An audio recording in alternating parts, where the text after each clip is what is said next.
গতকালকে বাংলাদেশ ক্রিকেটে দুইটা ঘটনা ঘটেছে। প্রথম, এশিয়া কাপ রাইজিং স্টারের ফাইনালে মাত্র 126 রান টার্গেট পেয়েও বাংলাদেশ এ দল পাকিস্তান শাহিনের কাছে হেরে গেছে।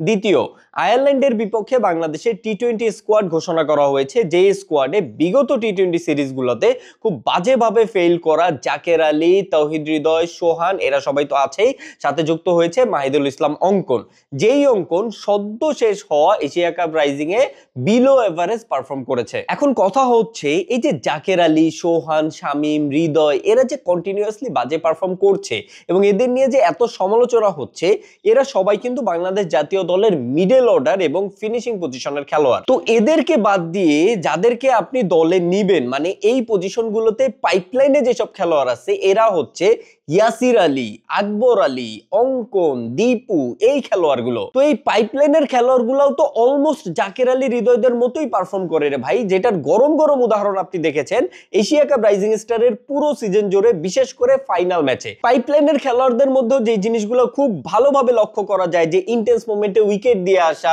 ব্রেইনলেস ক্রিকেট খেলা, বাজে শর্ট সিলেকশন, গেম অ্যাওয়ারনেসও নাই। আপাতত আমরা কিন্তু বাংলাদেশ জাতীয় দলের খেলোয়াড়দের খেলাটাই বেশি দেখে থাকি, তাদেরকে নিয়েই আমরা সমালোচনা করতেছি, তাদের খেলা নিয়েই আমরা চিন্তিত।